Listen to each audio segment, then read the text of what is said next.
"It won't fit," Clara whispered. Her hand shaking so hard the ring clicked against her teeth as she tried to force it onto her finger, the ring that was supposed to seal a life she'd never chosen with a man whose face she'd never seen. She looked up. He was watching her. Not with impatience, not with cruelty, with something far worse, pity. And in that single breath, standing in the frozen doorway of a stranger's home with nowhere left to run, Clara Hart made a decision that would change everything. If this story already has your heart, subscribe to our channel and follow along until the very end. And drop a comment telling us what city you're watching from. I want to see just how far this story travels. The letter had arrived on a Tuesday, which Clara would later decide was the cruelest thing about it. Tuesdays were unremarkable. Tuesdays were the day laundry was done and bread was set to rise, and nothing of consequence ever happened to anyone. And yet it was a Tuesday that cracked her life clean in half. She'd been sitting at Mrs. Pruitt's kitchen table, the one she'd been allowed to use since taking the housekeeping position 3 years prior, when the landlady slid the envelope across the wood without ceremony and said, "This came for you, from a solicitor by the look of it." Clara picked it up. Her name was written in formal, careful script, Miss Clara Hart, care of 14 Birchwood Lane, Chicago, Illinois. She didn't recognize the hand. She opened it slowly, the way you open things when some part of you already suspects the worst. It took her 2 readings to understand what she was looking at. Her uncle, the man who had been named her legal guardian after her parents died of fever when she was 9, had died 4 months ago. She hadn't known. No one had told her. He'd been in Cincinnati, which might as well have been the moon for all the contact they'd had since she turned 18, and he'd made it plain she was no longer his concern. But he had died, and his debts had not died with him, and because Clara was his only surviving relative, those debts, all $412 of them, now carried her name. She set the letter down. She picked it up again. She set it down again. "Bad news?" Mrs. Pruitt asked from across the room, not unkindly. "I owe $400, Clara said, and the words felt like rocks in her mouth. Mrs. Pruitt was quiet for a moment. Then, "I'm sorry, girl. I truly am. But you know I can't keep you on if you can't pay your board, not with winter coming and my own situation what it is." Clara didn't blame her. She couldn't afford to blame anyone. That night, lying in the narrow bed she'd sleep in for the last time, she counted her options the way a prisoner counts the bars of a cell methodically, because there was nothing else to do, and because the counting itself was the only thing keeping panic at bay. She had $11.40 saved. She had no family. She had no trade beyond cooking and cleaning and quiet, competent endurance. The factories were laying off, not hiring. The workhouse on Halsted Street was taking women, but Clara had walked past that building once and heard the sounds coming from inside and promised herself then that she would die before she went through those doors, which left the notice she'd seen pinned to the board outside the post office 3 weeks ago, and tried to forget. Respectable widower. 38 years, Montana Territory seeks wife of honest character and sound constitution. Agricultural life. Fair arrangement. Right to E. Reed Elk Ridge Ranch, Clearwater County. She'd almost pulled it down when she first read it. The idea had felt insulting somehow, being advertised for being selected like a piece of livestock. But she'd left it there, and she'd thought about it more than she wanted to admit, and now she lay in the dark with $11.40 and no door left open except the one she'd been afraid to walk through. In the morning, she wrote the letter. He wrote back in 9 days. She'd expected a long reply, justifications requirements, a list of expectations that would tell her exactly what kind of transaction this was. Instead, Ethan Reed sent her 4 sentences. "Miss Hart, I received your letter. I have a working ranch, a quiet house, and no desire to cause you harm. If you're willing to come, I'll send the fare. The rest we can figure out when you get here." That was all. Clara read it 4 times. Then she read it once more, looking for the trap. She couldn't find one. She wrote back and said she would come. She did not sleep well for the next 3 weeks. Thud. The train ride from Chicago to Billings took 2.5 days, and by the time Clara stepped off the platform into the Montana air, she had rehearsed the meeting so many times in her mind that the real thing felt like walking into a room where the furniture had all been moved 6 inches to the left, familiar enough to recognize, wrong enough to throw her completely off balance. She'd expected him to be waiting on the platform. He wasn't. She stood with her traveling bag at her feet and her second bag in her hand, and looked around at a town that smelled like wood smoke and horses and a kind of vast openness she had no framework for, having lived her entire life surrounded by brick and noise. Wind came through and cut straight to her bones. She was wearing her best dress, which was not particularly warm. "Miss Hart." She turned. He was standing 10 feet away, and he was larger than she'd imagined, not in a soft way. Tall, wide through the shoulders, with weathered hands, and a face that had seen too many winters and not enough rest. He held his hat in both hands, turning it slowly at the brim, which she would come to understand was the closest Ethan Reed ever came to expressing nervousness. "Yes," she said. "Mr. Reed." He nodded once. "The wagon's around the side. Do you have more bags?" "Just these 2. He reached out and took both of them from her before she could object. She followed him, uncertain whether she was more thrown by his size, his silence, or the sheer matter-of-fact ease with which he moved, as though fetching a woman off a train platform was simply another task to be completed before the day was done. They were halfway to the wagon before he spoke again. "You look cold." "I am," she admitted. "A little." He stopped walking, unfolded the coat draped over the wagon seat, heavy wool, worn but clean, and held it out to her. Not with warmth exactly, but not without it either. "It was my mother's," he said. "It'll keep the wind off." Clara took it. It smelled like cedar and wood smoke. It was the kindest thing anyone had done for her in longer than she could remember, and it was such a small thing that she had no idea what to do with the feeling it left behind. She put the coat on and climbed up into the wagon and didn't say anything. He climbed up on the other side and clicked to the horses, and they rode out of town into the wide, impossible Montana morning. The ranch was not what she'd expected. She hadn't let herself build pictures of it. She'd been careful about that, knowing that expectations were just disappointments waiting to happen. But in the back of her mind, she'd imagined something modest. A small house. A few animals.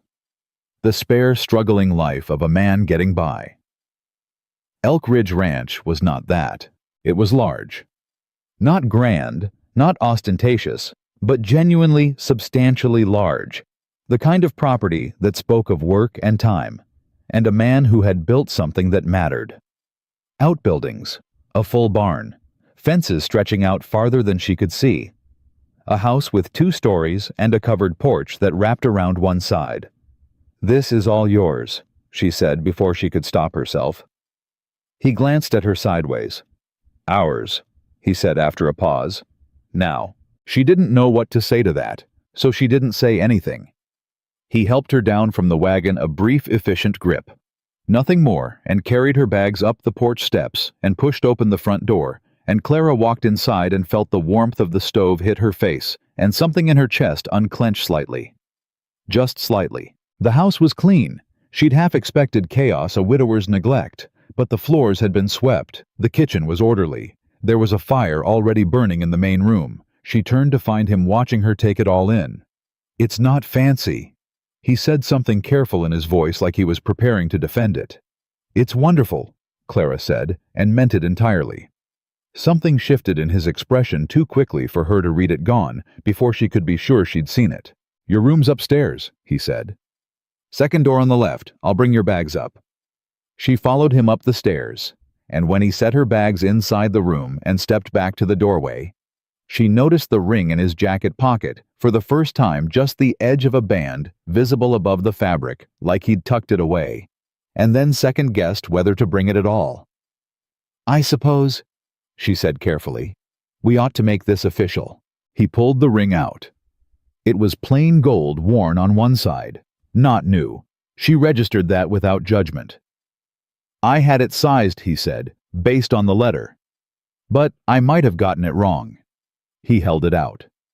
She reached for it, and then, because her hands were still cold from the wagon ride, and her fingers felt thick and uncooperative, she tried to slide it on, and it caught at the knuckle and wouldn't go. and she pushed a little harder, and he said very quietly, "Don't force it." She looked up. He was watching her with those steady, unreadable eyes, and there was something in his voice that she didn't think was about the ring at all. "I wasn't going to," she said. He nodded, reached out, and before she could tense up, he took her hand in both of his and breathed warm air across her fingers, then guided the ring the rest of the way, carefully, slowly, without pressure, until it settled into place. He let go of her hand immediately. "That's better," he said. Clara looked down at the ring, then up at him. "Yes," she said. "It is." The first dinner was the hardest thing she'd done since buying her train ticket. She cooked, it seemed the natural thing, and she needed something to do with her hands. Ethan sat at the kitchen table, with a ledger open in front of him, but he kept glancing up, and she kept catching him doing it. And every time he'd look back down at the numbers, like they were deeply interesting. "What do you raise?" she asked when the silence had stretched past comfortable into something that needed breaking. "Cattle mostly," he said. "Some horses. We plant a kitchen garden in spring, but it's not what pays." "How many men do you employ?" "4 full-time, more during calving season."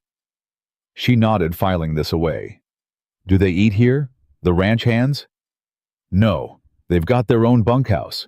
Cook their own meals." He paused. "You're not expected to feed them."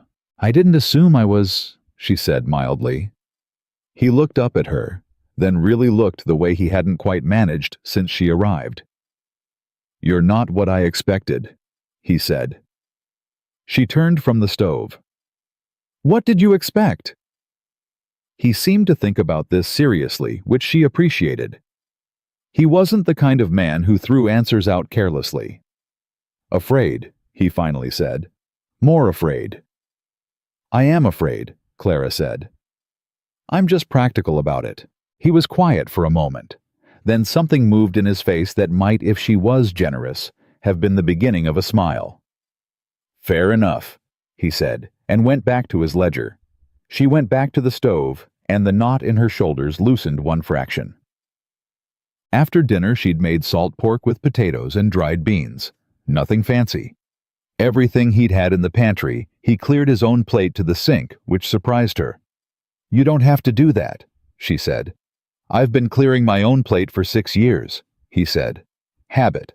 6 years. She did the quiet math that meant he'd lost his first wife when he was 32. She didn't ask. It wasn't the right moment, and she already understood that with Ethan Reed, you learned things in the order he was ready to tell them, and pushing would only close the door. "I'll do the washing up," she said. "I'll bring in wood." He went out. She stood at the sink, listening to the foreign sounds of the ranch settling into evening, the horses moving in the barn, the wind off the mountains, the creak of the porch boards under his boots, when he came back with an armful of wood. She listened, and she thought, this is your life now, this strange, quiet, enormous life. She wasn't sure yet whether to be afraid of that or grateful.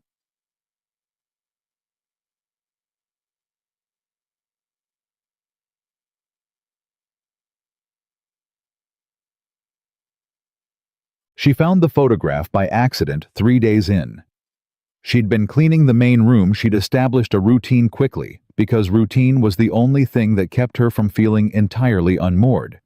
And she was dusting the mantel above the fireplace when she moved a wooden box to reach the corner behind it, and the lid shifted, and she saw the edge of a portrait photograph.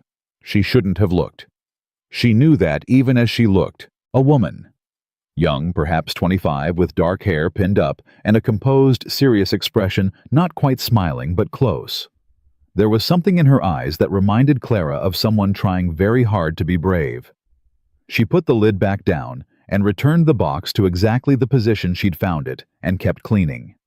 But her hands weren't quite steady. That evening when Ethan came in for supper, she watched him cross to the mantel and lay his hand briefly on the box the way some people touch a sore tooth quickly to confirm it's still there, still tender. He didn't look at her. She didn't let on that she'd noticed. But something settled between them after that, unspoken and heavy, the understanding that this house already had a history, and that Clara was living in the space where another woman had already tried to make a life, and that Ethan Reed was a man still carrying grief he hadn't finished with. On the fourth night, she woke to the sound of someone moving downstairs. It was past midnight. She lay still for a moment, heart hammering, before she recognized the particular sound of it, purposeful, not furtive. The sound of a person who knew exactly where they were going. She put on her robe and went to the top of the stairs. He was in the kitchen. She could see the lamp burning. She stood there debating, then went down. He was at the table with a cup of coffee and what looked like a letter. And he looked up when she appeared in the doorway with an expression that was startled and then quickly shuddered. "Didn't mean to wake you," he said. "You didn't. I'm a light sleeper." She looked at the coffee pot on the stove. "Is there enough for another cup?" He paused, as if no one had asked him that in a very long time. Yes. She poured herself a cup and sat down across from him. Not at the far end of the table, where she usually placed herself, but at the corner close enough for conversation. He folded the letter and set it aside. "Bad news?" she asked. "Just business," he said. "A neighbor's disputing a fence line. It's nothing that won't get resolved. Does it worry you?" He looked at her directly. "Most things don't worry me," he said. "I just think about them at night instead of sleeping." "That's still worrying," she said. "It's just quieter about it." He stared at her, and then she hadn't expected it, not in that moment. He laughed. Not a big laugh, short, low, involuntary, like something that had slipped out before he could catch it. But real. "Maybe," he said. She drank her coffee. He drank his. They sat in the lamplight, not quite at ease, but no longer quite strangers either. And somewhere in the house the clock ticked, and the fire in the stove shifted. And Clara Hart thought, this is either the beginning of something or the beginning of heartbreak. She was too tired to know which yet. The morning she met Tom Heller was the morning she began to understand what kind of life she'd actually walked into. Tom Heller was Ethan's nearest neighbor. His property began about 3 miles east, and he arrived unannounced on a Tuesday morning while Ethan was out with the cattle, and he knocked on the door with a hat in his hand, and a smile that was wide and just a fraction too warm. "Well," he said when Clara opened the door. "So it's true. Ethan Reed went and got himself a wife." "He did," Clara said carefully. "Can I help you?" Heller's eyes moved past her into the house, taking a slow inventory that made her want to step further into the doorway to block his view. "I'm Tom Heller, Ethan's neighbor. I've known him going on 15 years. Just came to pay my respects to the new bride." "He's not here at the moment. I'll tell him you called." "No need to rush me off," Heller said, still smiling. "I can wait on the porch, or—" His gaze dropped briefly to her hands to the ring. "You could invite me in. Neighborly thing to do." "Mr. Heller," Clara said in the tone she'd perfected over years of dealing with men who thought a woman alone was an invitation, "I'll let my husband know you came by." She closed the door with a click that was polite and final and stood there until she heard his boots on the porch steps retreating. Her hands weren't trembling. She was mildly proud of that. When Ethan came in for lunch and she told him about the visit, his face went very still, in a way she was beginning to recognize. Not anger exactly, but the kind of controlled quiet that came just before something serious. "What did he want?" Ethan asked. "He said he came to pay his respects, but he had the eyes of a man doing a survey." Ethan set his cup down with more care than the action required. "He look in the house. Tried to. I didn't let him." Something went through his face, not quite relief, not quite surprise. Something more like the quiet recognition that the woman sitting across from him had handled something correctly, and he hadn't needed to say a word about it. "Heller's been wanting to buy this land for 3 years, Ethan said. "Every season he comes up with a new reason why it'd be better in his hands than mine. And every season you tell him no. Every season I tell him no." He looked at her steadily. "He'll come back." "I know," Clara said. "He's welcome to try." The corner of his mouth moved. Not quite a smile. Not quite, not one. Practical, he said. You keep noticing that about me, she said. Because I keep being surprised by it, he said. And there was something in his voice that wasn't quite a compliment and wasn't quite an apology and landed somewhere between the two and stayed there. It was on the 7th night that Ethan Reed said the thing that changed everything between them. They'd fallen into a rhythm of sorts. She cooked, he cleared. They sat in the main room for an hour after dinner, she with her mending or a book she'd found on the shelf, he with whatever ledger or letter needed attention. They talked sometimes, not about much, the cattle, the weather, a story she'd read, a problem he was working through. It was easier than she'd expected sharing space with him. He was not a man who filled rooms with noise, and neither was she, and there was a kind of peace in that two people who knew how to be quiet without it becoming uncomfortable. She was darning a sock, one of his. She'd found the pile in a sad state when he said without looking up from his ledger, "I want you to know something." She looked up. "All right." He set the ledger down, put his hands flat on the table, which was something she'd noticed he did when he was choosing words carefully. "When I wrote that advertisement," he said, I didn't think about what it was like from the other side, for the person answering it." Clara was quiet, waiting. "You had no reason to trust me," he said. "You came here on a stranger's word and 4 sentences. That took more courage than I think I gave it credit for." She set the sock down. "Why are you telling me this now?" He looked at her directly, and she saw something in his face she hadn't seen before. Not vulnerability exactly, because Ethan Reed wore vulnerability, the way most men wore formal clothes, poorly and reluctantly, but honesty. Raw, careful honesty. "Because I watched you close the door in Tom Heller's face today," he said. "And I thought she's been here a week, and she's already protecting this place. And I haven't said a word to her about whether this arrangement is working, or whether she's all right, or whether she needs anything." Clara felt something tighten and then loosen in her chest. "Are you asking now?" she said. "Yes," he said. She looked at him across the table. This difficult, quiet, careful man who had given her a dead woman's coat and a ring that hadn't quite fit and 4 sentences that had changed the entire direction of her life.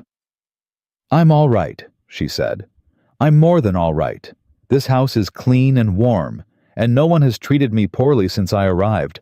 That's more than I had in Chicago." He nodded slowly.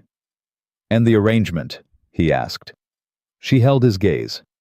"I'm not unhappy, Mr. Reed." "Ethan," he said. She'd been calling him Mr. Reed for 7 days. The correction was small and enormous at the same time. "Ethan," she said. He picked up his ledger again, but she noticed that his shoulders, usually held with the careful tension of a man guarding against something, had dropped slightly, just slightly. She picked up the sock. Outside, the Montana wind moved through the darkness, and the house settled around them. And Clara Hart, orphan debtor, mail-order bride, thought for the first time since she'd stepped off that train platform that perhaps the ground she was standing on was not going to give way beneath her feet. Perhaps it was going to hold. She didn't let herself believe it fully yet. But she let herself, just for that evening, stop waiting for it to collapse. And in the lamp-lit quiet of Elk Ridge Ranch, with the smell of cedar and wood smoke still in the coat hanging by the door, that small permission was enough to feel cautiously and terrifyingly like the beginning of something worth protecting. She found out about the debt on a Wednesday. Not her debt. That one she'd carried so long, it had become part of the way she held herself, slightly braced, slightly forward, as though always prepared for the next thing to fall. This was Ethan's debt. And she found out about it the way she found out most things in that house, by accident, and at exactly the wrong moment. She hadn't meant to overhear.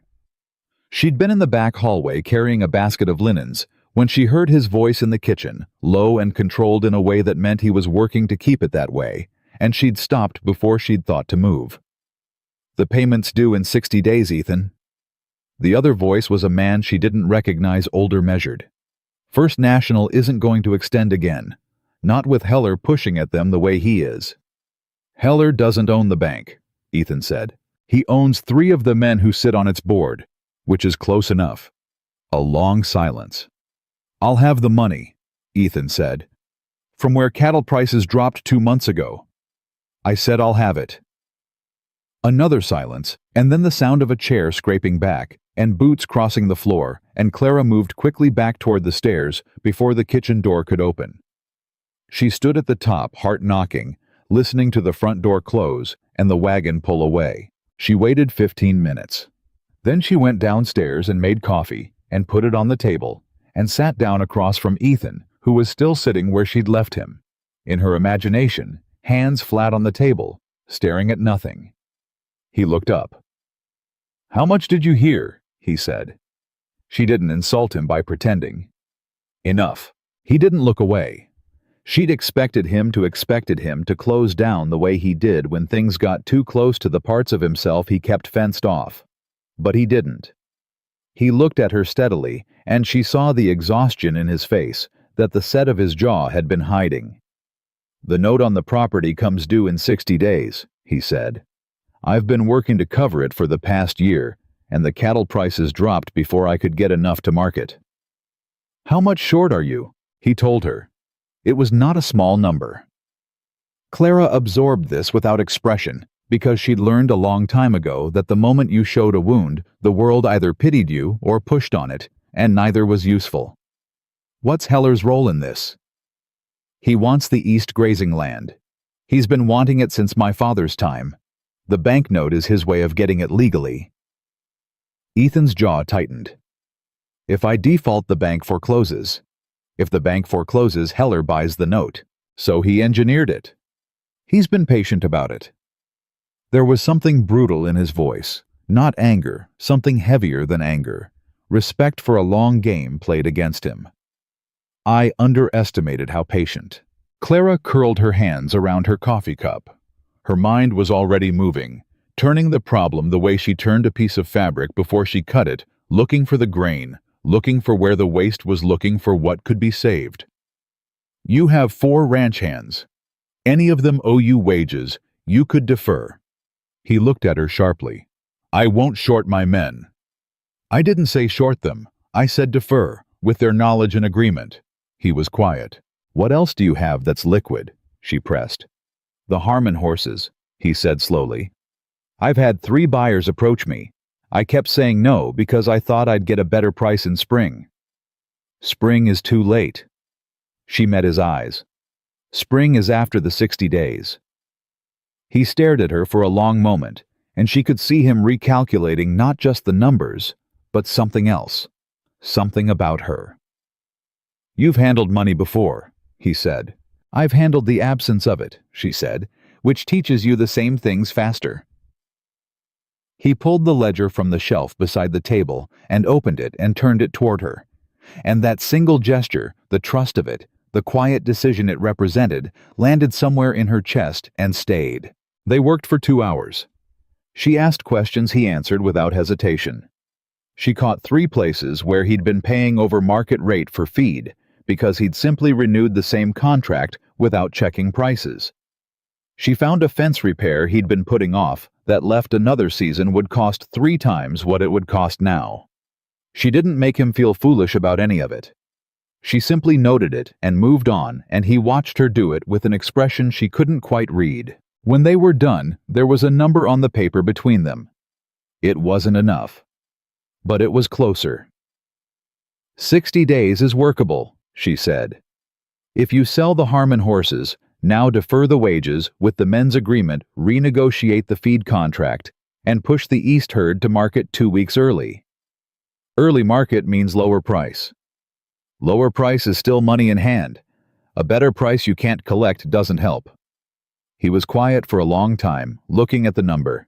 Then he looked at her. "Why are you doing this?" he said, and the question was genuine, not suspicious, not testing her. He actually wanted to know. Clara met his gaze. "Because this is my home now too," she said. "And I'm not going to sit upstairs mending socks while someone tries to take it." He held her gaze for 3 full seconds. Then he nodded once, the way he did when something was decided. "All right," he said. "We'll start with the horses." The horses sold in 4 days. Ethan had been right that the buyers were interested. What he hadn't known was that one of them, a horse breeder from Billings named Carver, had been watching those particular animals for 2 seasons, and was prepared to move quickly if the price was reasonable. Clara had suggested Ethan let her be in the room when Carver came to negotiate, not to speak, just to watch. She'd watched. And when Carver made his first offer and Ethan had opened his mouth to counter, she'd set her hand briefly on the table, just flat on the wood, just for a second, and Ethan had closed his mouth and waited. Carver, faced with silence, had shifted in his chair and revised his offer upward. Ethan had sold the horses for $40 more than he'd expected to get. On the ride back from seeing Carver off, he was quiet for a long time. Then, "How did you know he'd go higher?" "He wanted them more than he was letting on," Clara said. "He came all the way from Billings on 4 days' notice. That's not a man shopping around." Ethan thought about this. "Where did you learn to read people like that?" "Years of working in other people's houses," she said. "You learn quickly who needs flattery, and who needs silence, and who's going to take what's yours if you don't pay attention." He glanced at her sideways. "That's a hard way to grow up." "It is," she said simply. "But I grew up." He didn't say anything after that, but she noticed when they got back to the ranch that he opened the door for her, not perfunctorily, not out of habit, but with intention, holding it and waiting and meeting her eyes when she passed through it. It was a small thing. She'd been cataloging his small things for 2 weeks now without quite meaning to. She found him at the fence line on a Thursday afternoon 2 weeks into their calculations, and she knew immediately from the set of his shoulders that something had gone wrong. He heard her coming, the ground was frozen, and her footsteps were loud, and he turned before she reached him. His face was the closed, careful face that meant he'd been thinking about something long enough to get angry about it. "Tom Heller came by the ranch this morning," he said before she could speak. "I know. I was there." She'd been upstairs and hadn't come down. She'd heard the voices from the porch.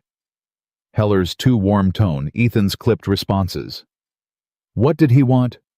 "He made me an offer on the east parcel." "The same offer?" "No." His jaw tightened. "More. Substantially more. He knows I'm short." Clara was quiet. "How does he know?" Ethan looked at her. "That's what I've been standing out here asking myself." The implication moved through her slowly. The bank board. Someone had talked, or Heller had gotten the information some other way. She thought of the way Heller had looked past her into the house on his first visit, his eyes doing that slow inventory, and something cold settled in her stomach. "He said he'd give you until the end of the week to decide," she guessed. "End of the week," Ethan confirmed. "Said it was a generous offer, and he couldn't hold it open indefinitely." The bitterness in his voice was carefully contained, but she could hear it low and steady, like a current under ice. "He said he was doing me a favor." "He's not doing you a favor. He's giving you a deadline because he thinks the pressure will work." "It might." Ethan looked out at the land. The number he's offering would clear the banknote with enough left over to keep the operation going through spring. "But you'd lose the east parcel." "Which means no spring grazing for the second herd." "Which means I'd have to reduce the herd size." He paused. "Which means next year I'm running a smaller operation.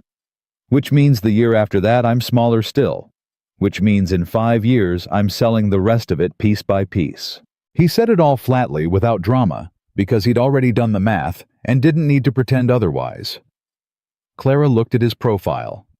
This man who had built this ranch and kept it through 6 years of widowhood and hard winters, and a neighbor who'd been slowly tightening a trap around him. This man who had sent 4 honest sentences to a stranger because he was too worn down to be anything but direct. "Then we don't sell the parcel," she said. He turned and looked at her. "We're still 14 days out from the early market sale," she said. "The feed renegotiation saves another $12 a month.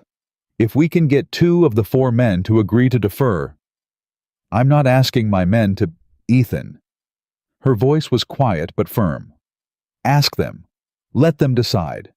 Don't decide for them that they won't help you, because that's not being considerate of them. That's being prideful." The silence between them had weight. Then he laughed short, sharp, the same involuntary sound she'd heard before in the kitchen at midnight. "You have an uncomfortable way of being right," he said. "I've been told." He looked at her a moment longer. "Come with me," he said. "Where?" "To talk to the men." She blinked. "You want me there. You'll say it better than I will." He said it like it was obvious. She had to look away for a second, because the simple confidence in that statement did something to her composure that she didn't entirely have words for. All four men agreed to defer. Two of them didn't even let Ethan finish asking before they said yes. The oldest of them, a wiry, gray-haired man named Pete, who'd worked the ranch since Ethan's father's time, had looked at Clara while Ethan explained the situation and said, "You the one who spotted the feed contract problem?" Clara had looked at him steadily. "Yes." Pete had nodded once slowly. "Then we're all right," he'd said, as though her involvement was the deciding factor. "Deferring's fine." On the walk back to the house, Ethan said, "Pete doesn't give his trust easily." "I noticed," Clara said. "I'll try to deserve it." "You already—" He stopped, started again. "You've already done more for this ranch in 2 weeks than I had a right to expect." Clara stopped walking. He stopped a half step later and turned to face her. "I didn't come here to be useful," she said carefully. "I came here to survive. But surviving doesn't feel like enough anymore." She held his gaze. "This place matters. I want it to matter. Does that make sense?"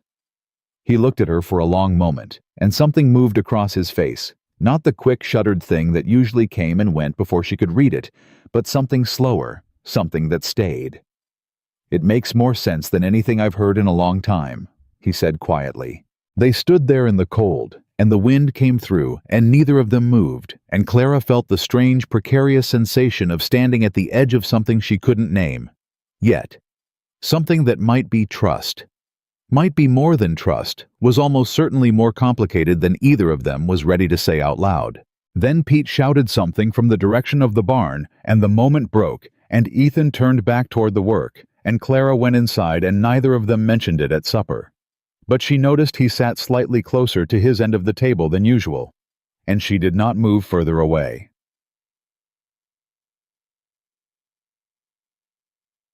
The twist came in the form of a letter.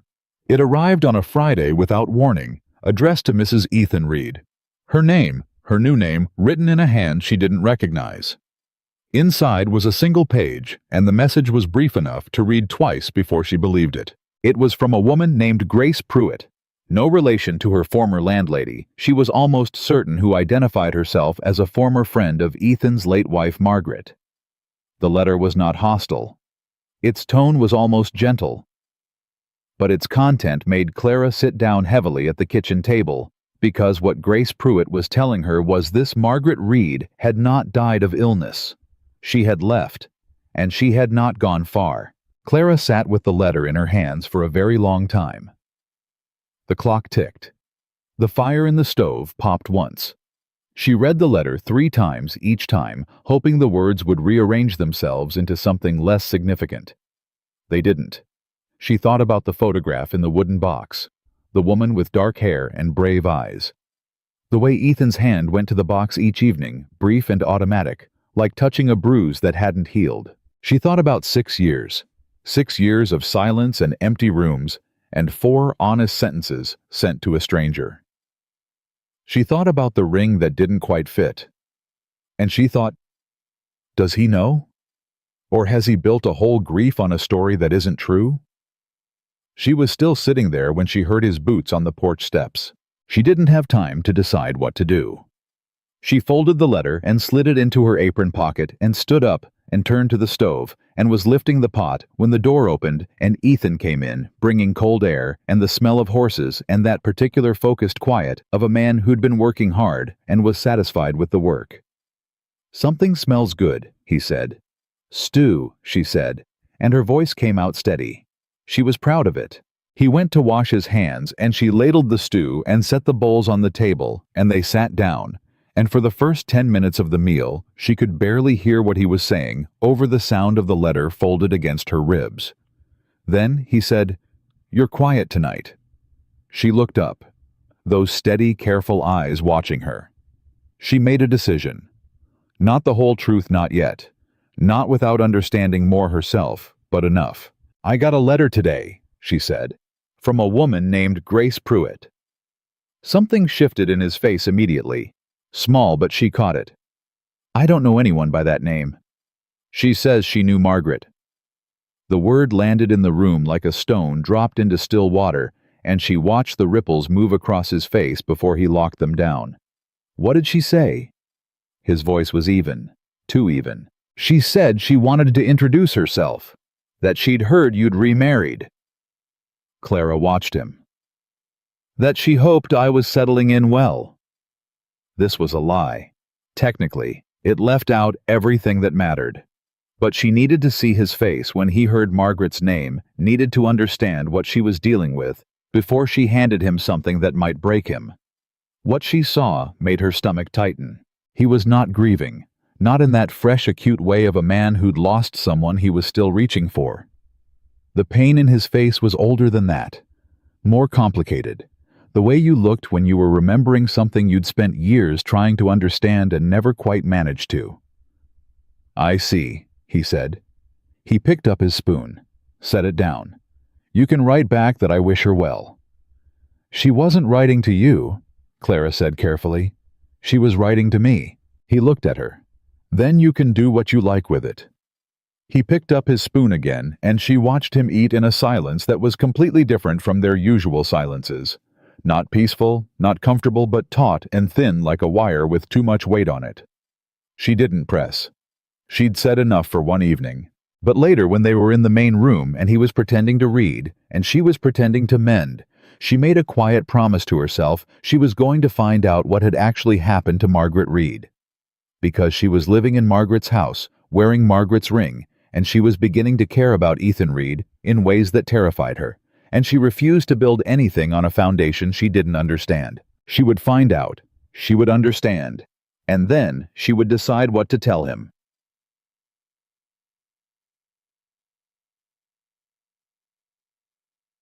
Three days later, Tom Heller came back.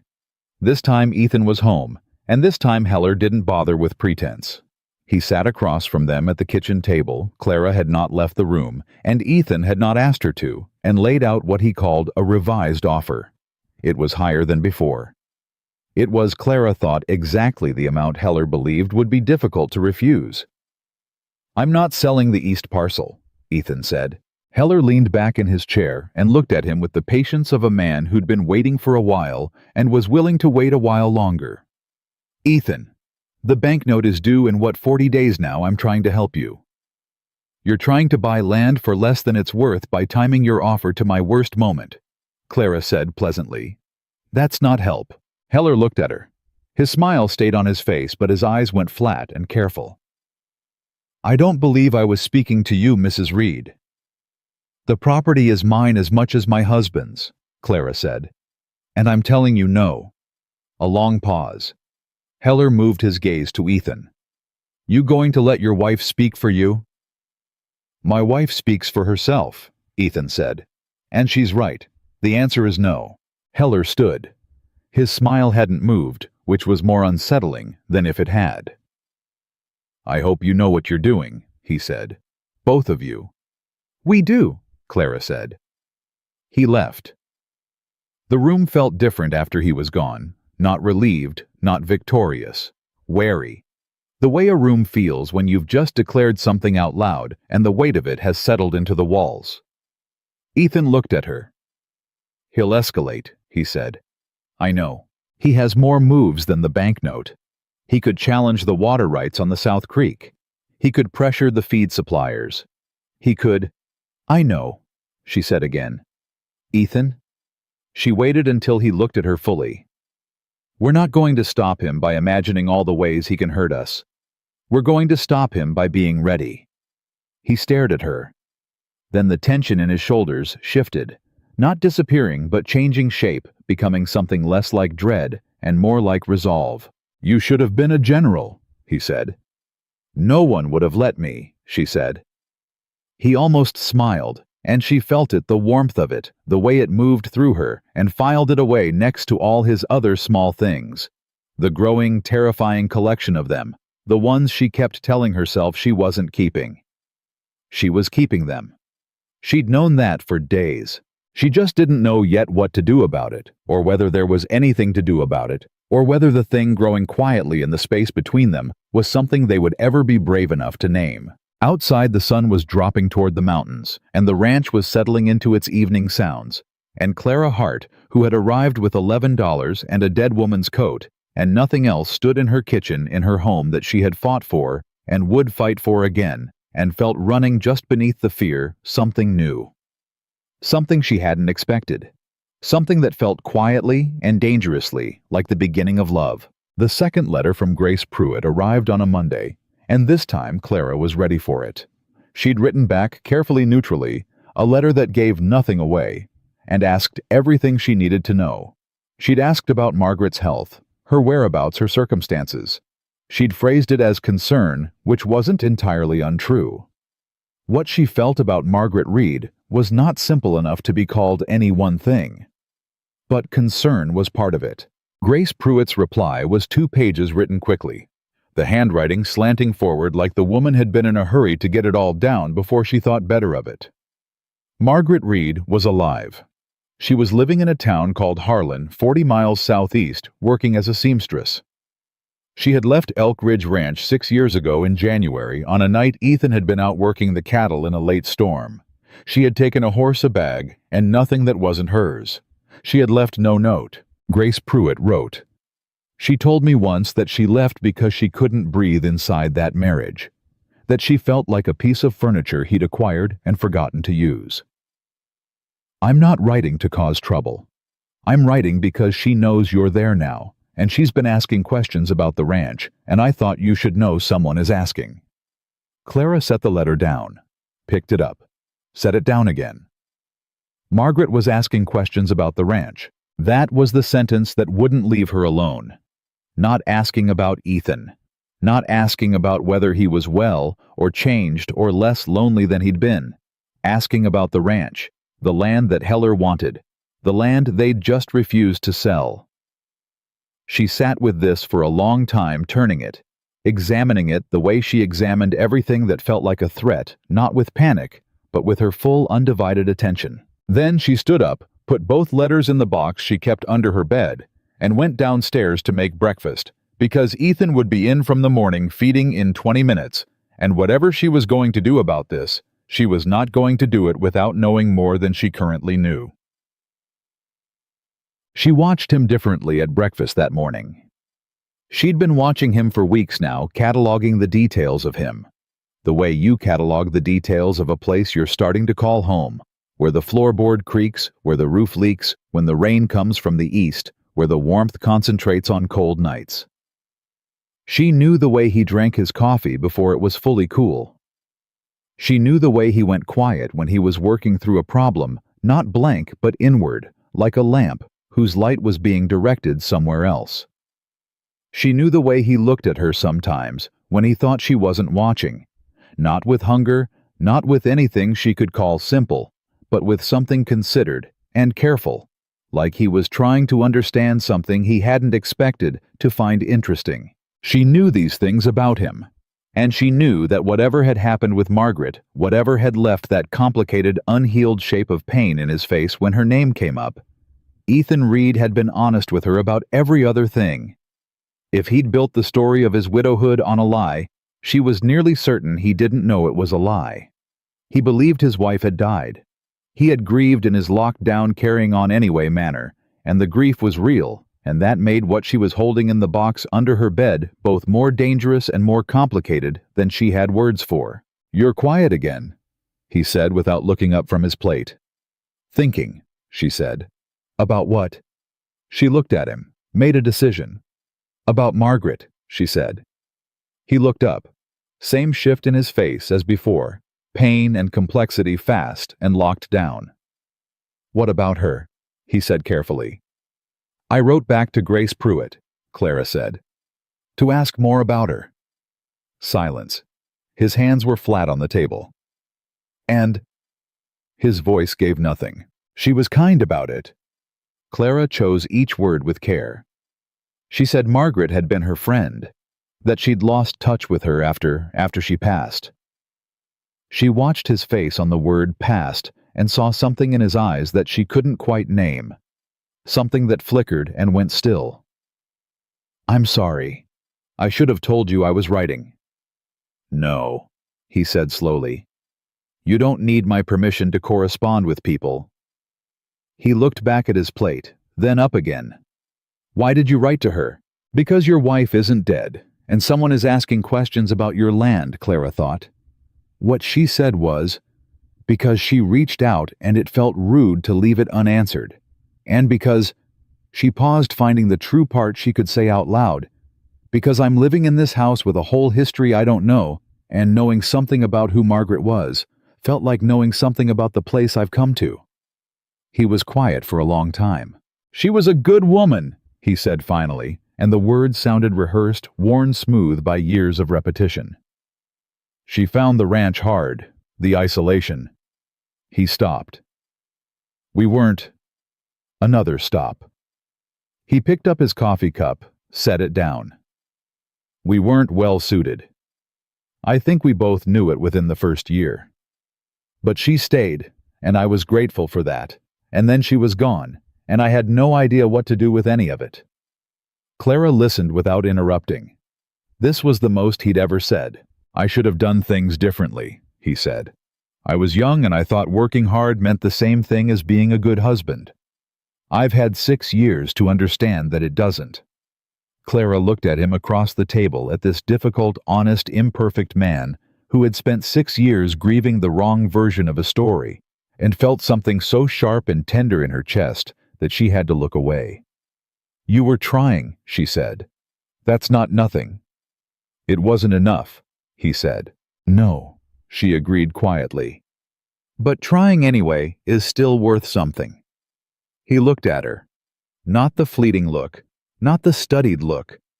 The full, open look she'd only seen a few times when he forgot to guard it. "How do you do that?" he said. "Do what?" "Say the thing that's both true and kind at the same time." She held his gaze. "Practice," she said. "A hard life teaches you not to waste your breath on cruelty when honesty does the job better." Something moved through his expression. Not the beginning of a smile this time, but something deeper. Something that took up more room. He didn't say anything else, and she didn't push it. But for the rest of the morning, the air between them had a different quality.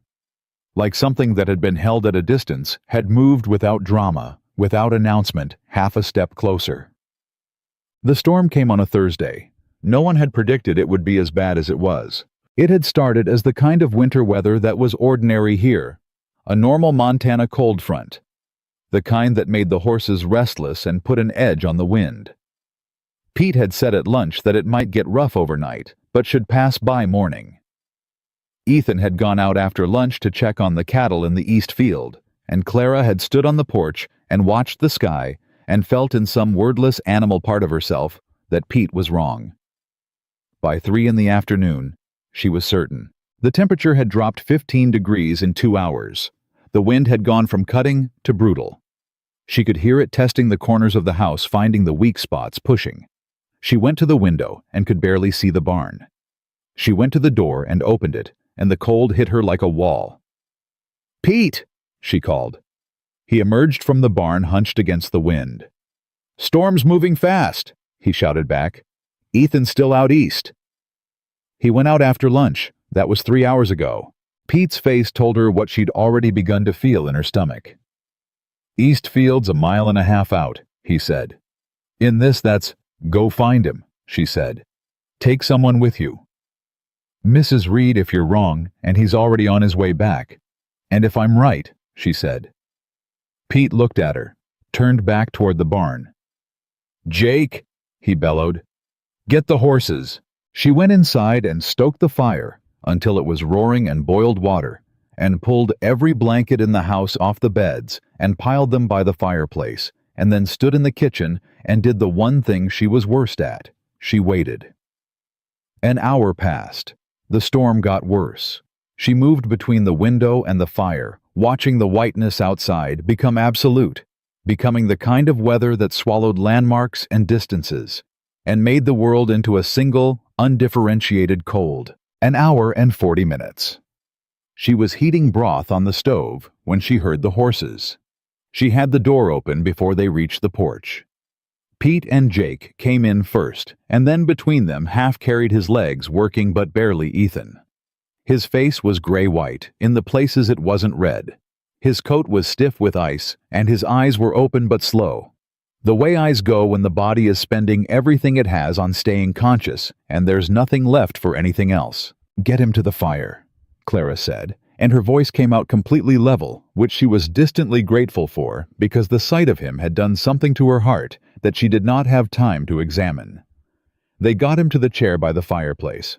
She was already pulling the coat off her fingers, working at the frozen buttons with focused efficiency. "How long was he down?" "Found him at the fence line," Pete said, breathing hard. "Horse came back without him. He was on the ground, maybe half-hour down, we think. Half an hour on the ground in that cold." Clara had the coat off and the gloves, and was pulling off his boots, which were soaked through. His hands were cold, but not the worst cold. Not the dead cold she'd read about frostbite in a medical pamphlet she'd found in the house, and she ran her fingers over his, and felt the resistance of circulation still fighting. "Get warm water," she told Jake. "Not hot, warm." "I'm all right," Ethan said. His voice was thick and slow. "You're not," Clara said, not unkindly pulling a blanket around his shoulders. "Stop talking." "Clara." "Ethan." She put her hand against his face. Both hands cupping his jaw, and the cold of his skin against her palms was shocking, a cold that had gone down past the surface. She felt him go still at her touch. "I need you to be quiet and let me work. Can you do that?" He looked at her. His eyes were more focused now, closer to himself than they'd been when Pete carried him in. "Yes," he said. She worked. She pulled chairs close to the fire and got his wet socks off and wrapped his feet. She made him drink the broth slowly, ordered him firmly when he tried to take too large a mouthful. Watched the color come back into his face, degree by degree. She kept one hand on his arm without thinking about it, just needing the physical confirmation that the warmth was returning, that the gray was leaving, that he was coming back to himself. Pete and Jake stood near the kitchen door doing the polite thing of pretending to be very interested in the wall. An hour passed. The fire roared. Ethan's color came back slowly, and then all at once, and he stopped shivering in the violent way and started shivering in the ordinary way, which Clara understood was better, and she let out a breath she'd been holding in parts for the last 90 minutes. "Better," she said. "Better," he said. His voice was his own again. He looked at her with an expression she couldn't fully read, not embarrassed, not grateful, in the simple way something more than both. "You knew to send Pete." "I looked at the sky and did the math." "You saved my life," he said. She shook her head. "Pete and Jake found you. Because you sent them. An hour later and—" He stopped. "I'm not a man who underestimates things. I know what the ground temperature was." She met his eyes. The firelight moved between them. His hands were warmer now, she could feel it where her fingers had stayed on his arm, still not moving away, neither of them having addressed the fact that she still had her hand on him. "Don't thank me," she said. "Just don't go out alone in weather you can't see coming." "I'll try," he said, and then quieter. "Clara?" "What?" "Your hands are shaking." She looked down. They were. She hadn't noticed the way you don't notice your own reactions when you're entirely focused on someone else's survival, and now the focus had broken. And here was the reality of it. Her hands trembling against his arm, and the whole of the last 90 minutes landing on her at once. The sight of him barely standing, the gray in his face, the absolute terrifying arithmetic of half an hour on frozen ground. She started to pull her hand back. He covered it with his hand still not fully warm, pressing hers, still. "Don't," he said. She looked at him. He looked at her. She didn't move her hand. Behind them, Pete cleared his throat and said something quietly to Jake about checking on the horses, and their boots were on the floor, and the door was open and closed in about 30 seconds flat, which Clara would have appreciated more if she'd had any attention left for it. "I thought—" She stopped. Started again. "When Pete said they found you on the ground." "I know," he said. "I don't—" She shook her head. "I've known you for less than a month, Ethan." "I know that too," he said. "And I was terrified." The word came out without the armor she usually put around it, just raw and honest, and too large for the room. "I was genuinely terrified." He turned his hand over until it was holding hers rather than covering it. His grip was careful, deliberate, the grip of a man making a choice, not a reflex. "So was I," he said. "But not about the cold." He looked at her steadily. "When I was down on the ground out there, the thing I kept thinking was, she doesn't know yet. She doesn't know that I—" He stopped. His jaw worked. "I'm not a man who says things easily. You know that." "I know," she said. "So when I say that this last month has been the first time in 6 years that I've come inside at the end of the day and been glad someone was here." He looked at the fire, then back at her. "I need you to understand how much weight that sentence is carrying." Clara looked at him, this man who chose his words like he chose his actions with care and intention and zero waste, and felt something in her chest expand to a size she hadn't been prepared for. "I understand," she said. He nodded. His hand stayed around hers. They sat by the fire while the storm raged outside and made the house into an island, and Clara thought about the letter under her bed, and Margaret, who was alive and asking questions about the ranch, and she thought, "I have to tell him. I have to tell him everything." But not tonight. Tonight, he'd nearly died on frozen ground, and tonight, he'd said the most honest thing he'd probably said to another human being in 6 years. And tonight, the fire was warm, and his hand was holding hers, and the terror of the last 2 hours was finally slowly releasing its grip on her lungs. Tomorrow. She would tell him tomorrow. She would tell him that his wife was alive. She didn't get the chance. In the morning, before she could arrange the words, before she could find the right moment, the right approach, the careful and honest path, through a truth that was going to change everything, a woman arrived at the door of Elk Ridge Ranch. She had dark hair pinned up. She had composed, serious eyes. She was perhaps 30 years old, and she was standing on the porch with a traveling bag at her feet, and her hands clasped in front of her, and when Clara opened the door, she said in a voice that was steady in the way of someone who'd rehearsed this moment many times, "You must be Clara. I'm Margaret. I need to speak with my husband." The world went entirely still. Clara stood in the doorway and looked at this woman from the photograph, this woman she'd known for 2 weeks as a ghost and a mystery and a complication, and felt the ground do the one thing she'd spent the last month slowly, carefully convincing herself it would not do. It shifted. She heard Ethan's boots on the stairs behind her. She heard the moment he reached the bottom step and stopped. She heard in the quality of his silence the precise instant that he saw who was standing at his door. Margaret. His voice was something she had no name for. Not shock, he was past shock in one step. Something older than shock. Something that had been waiting 6 years for a door to open. Clara stepped aside because there was nothing else to do. And she stood in her own house and watched Ethan Reed look at the woman who had left him, and she understood with absolute clarity that her careful, quiet, terrifying beginning of something was about to be tested in a way she had not anticipated and was not prepared for. The cold came in around Margaret's shoulders.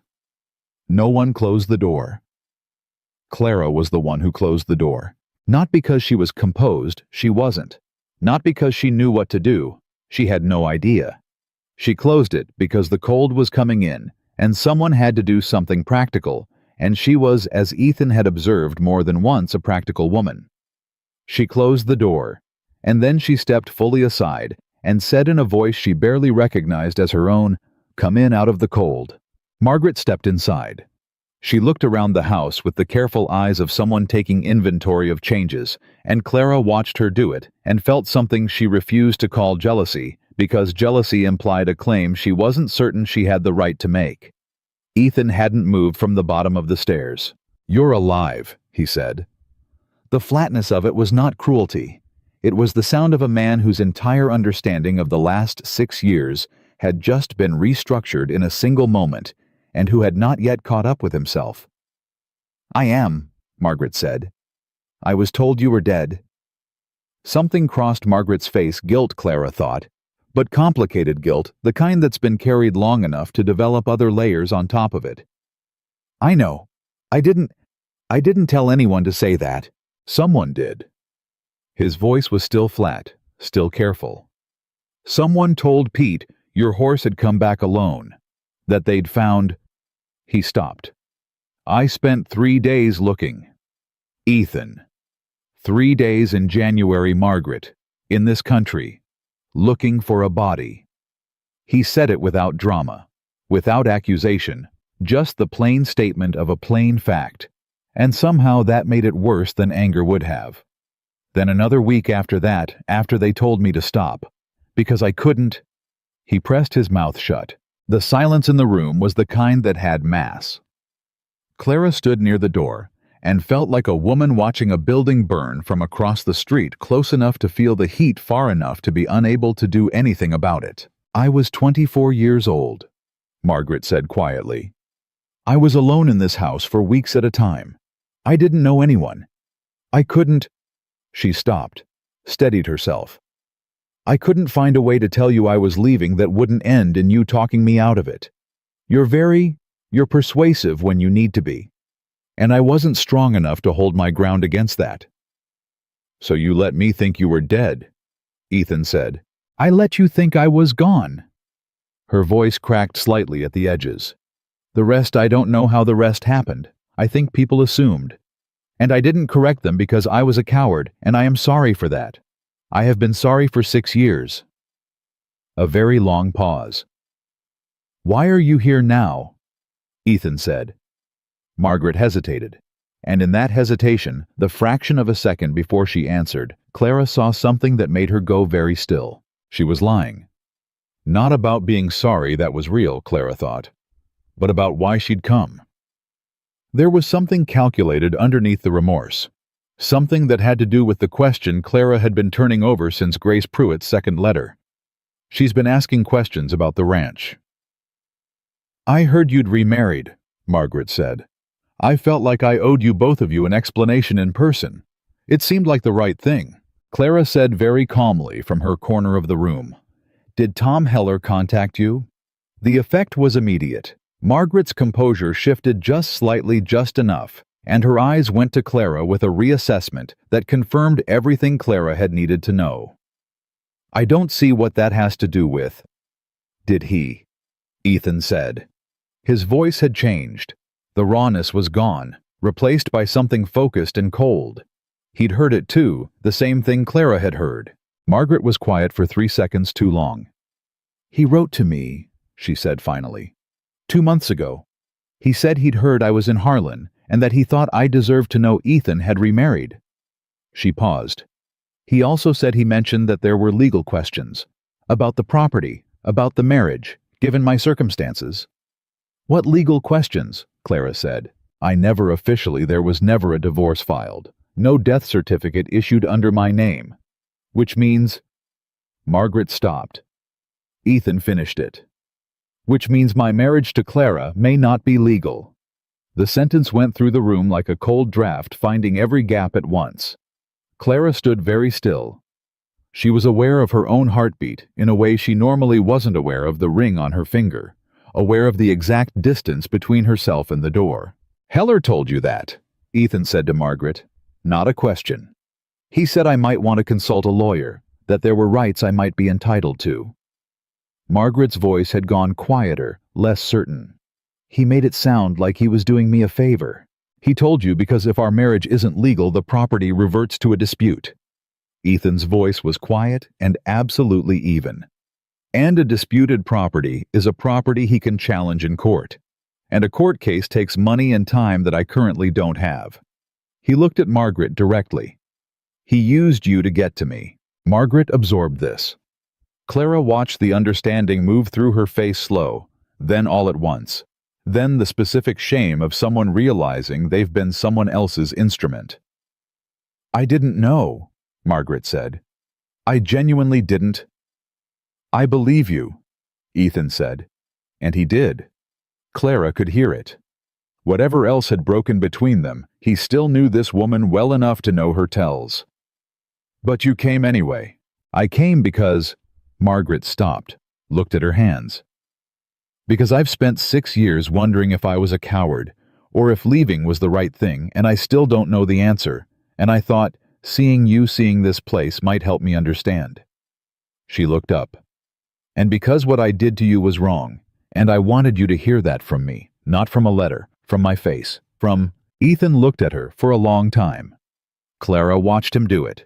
Watched him look at this woman he'd grieved and searched for and built 6 years of silence around, and she watched him make peace with something in a way that was visible and private, at the same time, the way you sometimes see a person let go of something heavy from across a room. I accept your apology, he said. It doesn't change what happened, but I accept it. Margaret let out a long breath that had probably been held for 6 years. Then Ethan looked at Clara.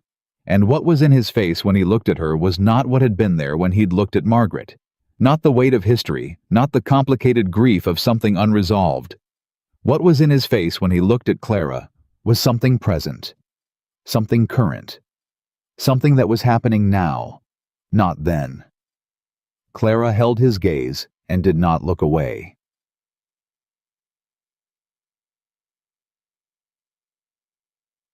Margaret stayed 2 nights. There was nowhere else reasonable to put her given the weather, and Ethan would not have sent her out in it, and Clara would not have either, because whatever Margaret was or wasn't, she was a woman in need of a roof, and that was something Clara understood down to her bones. The practical realities of 3 people in a house that had never quite been designed for comfortable tension kept everyone focused on tasks, rather than feelings, which Clara thought was probably a mercy. She and Margaret had their real conversation on the second morning, while Ethan was out with Pete going over the east fence line. It happened the way real conversations often happen. Not planned, not announced. Simply emerging from the quiet of 2 women in a kitchen, each knowing the other had things to say. Margaret said, pouring herself coffee. He's different. From what? Clara said. From how he was. She sat down at the table, not in Ethan's chair, Clara noticed, not in Clara's, but at the end, the neutral position of a guest who understood her place. When I was here, he didn't talk. Not like he does now. You've changed something in him. He changed it himself, Clara said. I just gave him something to talk to. Margaret looked at her with an expression that was measuring and not unkind. You're not what I expected either. What did you expect? Someone harder, Margaret said, or someone more frightened. When I heard mail-order bride, I assumed... She stopped. That was uncharitable of me. Yes. Clara agreed pleasantly. It was, but you're not the first. Margaret almost smiled. You don't hate me. No, Clara said. I thought about it, but it seemed like a waste of energy that could go toward more useful things. Like saving the ranch. Clara looked at her. How much did Heller tell you about the banknote? Enough, Margaret said. He framed it as information I deserved. I understand now it was bait. She turned her cup slowly. For what it's worth, I have no interest in the property. I never did. The land was always his. His father's before that. I never felt like I belonged to it. And the legal question, Clara said. The marriage. Margaret met her eyes directly. I'll sign whatever needs to be signed, file whatever needs to be filed. I'll go to the courthouse in Billings myself if that's what it takes. She paused. I didn't come here to take anything from you, Clara. I came because I owed a debt I should have paid years ago. Clara looked at her for a long moment. Then she nodded. Thank you, she said. I mean that. I know you do, Margaret said. That's the other thing about you that surprised me. You mean what you say. I don't have the patience for anything else, Clara said. This time Margaret did smile, and Clara saw in it the shadow of the woman in the photograph, the woman with brave eyes who had been trying to survive something she didn't have the tools for. She didn't forgive her entirely. Forgiveness was a larger project than 2 mornings in a kitchen could accomplish. But she understood her, and understanding she'd found was usually the more useful of the two. Ethan came back in at noon. He and Margaret spoke again alone this time, Clara occupying herself in the upstairs with deliberate tasks, giving them the room and the privacy that 6 years of unfinished business required. She didn't listen at the top of the stairs. She genuinely didn't. But she heard at one point Margaret's voice rise slightly and then go quiet, and she heard Ethan's voice low and steady and patient, in the way he was patient when something mattered. When she came down an hour later, Margaret was at the table with a piece of paper and a pen, and Ethan was standing by the window with his arms folded and his face the contained, settled look of a man who had just closed a chapter he'd been stuck on for a very long time. "She's going to file the declaration in Billings," he said. "That clears the marriage question." "Good," Clara said. "Heller's angle won't work without it." "I know." She looked at the paper Margaret was writing, then at Ethan. "Are you all right?" He looked back at her, and the steadiness in his face was not the locked-down, guarded steadiness she'd first learned to read. This was something quieter, something that had put down a weight. "Yes," he said. "I think I actually am." She believed him. Margaret left the next morning. Pete drove her to Clearwater in the wagon to catch the stage to Billings, and Ethan shook her hand at the door and said something quiet that Clara didn't hear, and Margaret nodded and didn't look back, and that was how 6 years of grief ended.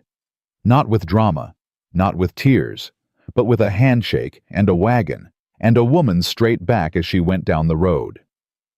Clara stood beside Ethan on the porch and watched until the wagon was gone. "She'll file the papers," he said. "I believe she will," Clara said. "That removes Heller's legal angle, which means he has to go back to straight financial pressure." Clara exhaled. 31 days until the note is due. "The Billings market sale is in 12 days. If prices hold, they'll hold," she said. "I checked the wire reports in town yesterday. Demand is up from the East buyers." He looked at her sideways. "When did you go into town?" "Tuesday, while you were at the South Fence. Jake drove me." She met his look steadily. "I needed to check some things." "You could have told me. You had enough on your mind." He held her gaze. "Clara, we're a partnership. You don't have to manage things alone to protect me from worrying." The word partnership went through her like something warm and entirely unexpected. "Old habit," she said. "Break it," he said, not harshly. "The way you say something you mean." She looked at him. "All right," she said. "I will." He nodded.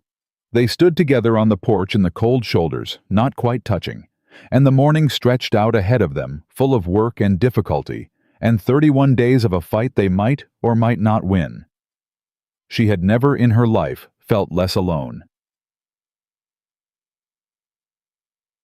The blow came from a direction they hadn't anticipated.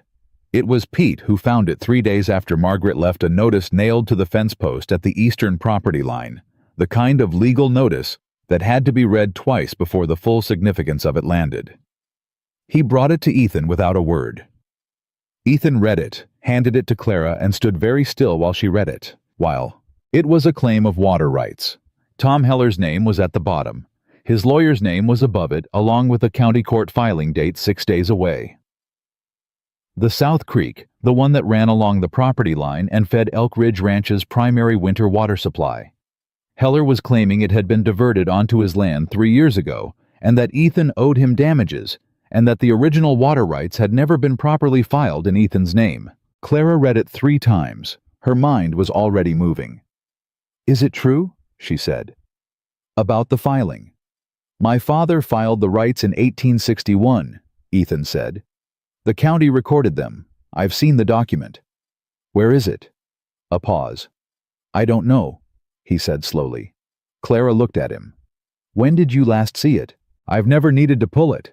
It was in my father's papers. He went to the study. She followed. He opened the trunk in the corner she'd never been invited to look in it before, and understood without being told that she was being invited now, and went through the papers inside with methodical speed while she stood beside him. The filing wasn't there. He went through every paper in the trunk twice. Then through the desk. Then through the box on the mantel, the one with Margaret's photograph, and Clara watched him go through 6 years of documents with growing tension in his jaw and stillness in his hands that she now understood meant he was genuinely frightened. It was here, he said. It was here. Could it have been lost in the last 6 years? I'm careful with papers. You are, she said. Could someone else have accessed this room? He looked at her. She watched the same thought arrive in his face that had already arrived in hers. Tom Heller had been inside this house multiple times before Clara arrived, as a neighbor, as someone who'd been trying to buy land for years, as someone who was patient and methodical and had access that Ethan had never thought to restrict, because you didn't restrict a neighbor's access in this country unless you had reason to suspect him. He took it, Ethan said. Possibly, Clara said carefully. Or it's lost, but we have to assume it's gone and work from there. She thought rapidly. The county recorder's office. If your father filed it in 1861, there's a copy in the county records. Clearwater County Courthouse. How far? Half a day's ride. Then you leave at first light. She was already thinking ahead. And I'll write to the judge's office tonight explaining that we need time to produce the original filing before the hearing. 6 days is not enough. They'll have to grant an extension if we can show we're actively producing documentation. You know how to write to a judge's office. I know how to write a letter that sounds like I do, she said, which is usually enough. He stared at her. What, she said. I keep waiting, he said, for you to run out. Run out of what? Of this. He gestured vaguely, which for Ethan meant something enormous. Of being this. Of doing this. Clara felt something crack open in her chest, gently, not painfully the way ice cracks in spring, when the warmth finally gets through. I'm not going anywhere, she said. He looked at her for a moment with his whole face open. Nothing guarded, nothing managed, and she thought, there it is. There is the man underneath all that silence. I know, he said. And the way he said it, not hopeful, not surprised, but simply certain, the way he was certain about weather and cattle, and the integrity of a fence line, was the most completely she had ever felt believed in. She turned back to the desk before either of them could say anything else, because the letter needed writing, and Ethan needed to prepare for tomorrow's ride. And the feeling in her chest was large enough already without being named. He left at dawn. She stood on the porch and watched him go, and then she went inside and wrote the best letter she had ever written in her life. Formal, precise, legally grounded in what she remembered from a law pamphlet she'd read in Chicago years ago, and completely confident in tone, because confidence, she'd learned, was half of all persuasion. She sealed it, gave it to Jake to take to town with instructions to send it by wire if possible, and post if not. And then she made herself eat breakfast and got to work. She was cleaning the study, organizing the papers Ethan had scattered in his search, putting things back in order when she found the thing she hadn't been looking for. It was tucked inside a copy of a 3-year-old cattleman's almanac. A folded paper yellowed at the edges with her name on the outside. Not her name. Margaret's name. Margaret Reed. But the handwriting wasn't Ethan's. She opened it because everything that concerned this ranch concerned her now, and she had committed to that fully. It was a letter from Tom Heller, dated 4 years ago, addressed to Margaret. And what it said made Clara sit down slowly in the study chair and read it 3 times, because the first 2 times she didn't quite believe it. Heller had written to Margaret while she was gone. He'd known she was alive. He'd known where she was. And he'd told her carefully over several paragraphs of calculated kindness that Ethan had stopped looking for her. That Ethan had been telling people in town she must have died.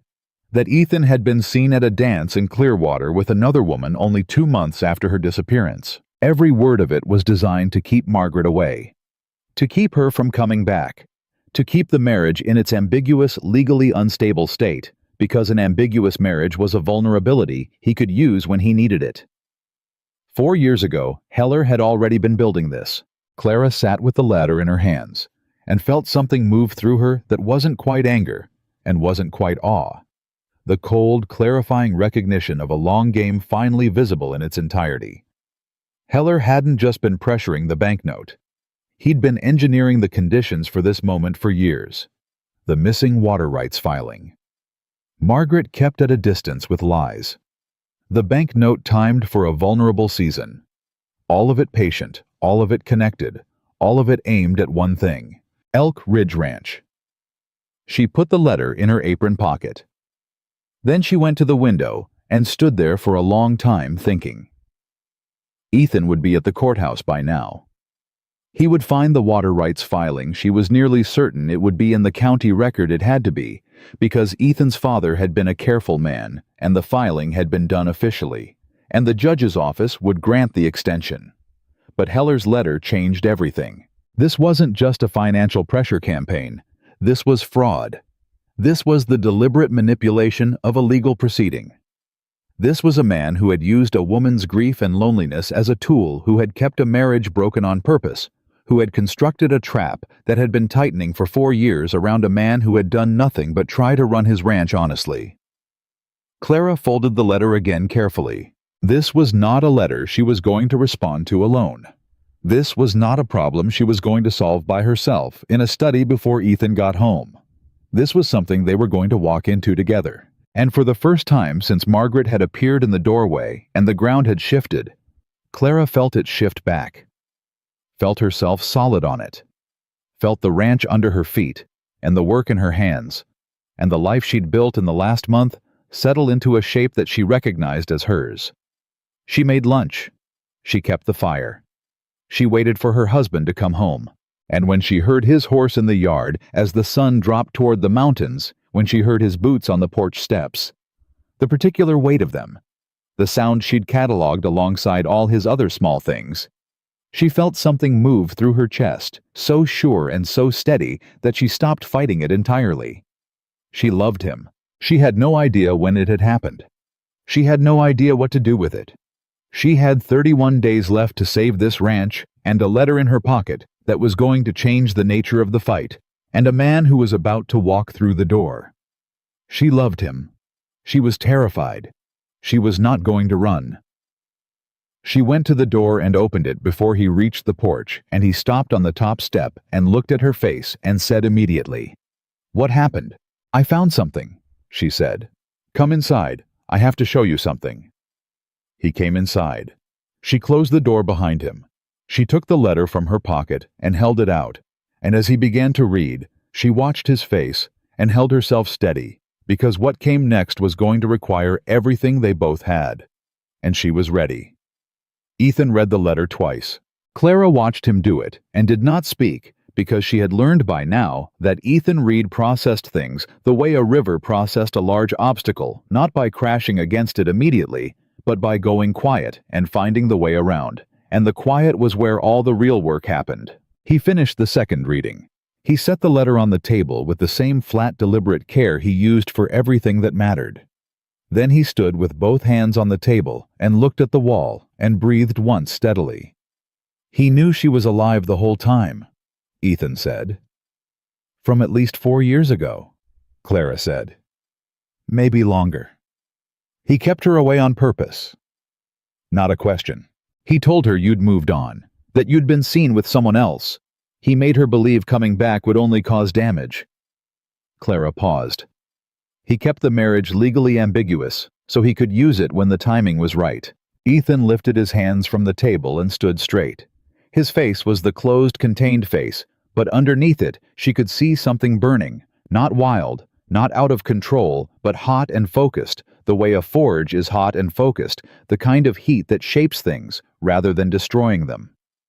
He had 4 years, Ethan said. 4 years of planning this. Yes. The banknote. The water rights. Margaret. He said each item like a stone being counted. All of it connected. All of it aimed at one outcome. Clara looked at him steadily. But he made a mistake. Ethan looked at her. He left the letter here, she said. He must have sent it to Margaret through this address, maybe before she'd settled in Harlan, when he wasn't sure where to reach her. And she never received it. Or she received another copy, and this one stayed. Clara held his gaze. He built a 4-year plan and left the evidence of it in your own house. A long silence. That letter is fraud, Ethan said slowly. Deliberate interference in a legal matter, manipulation of a witness.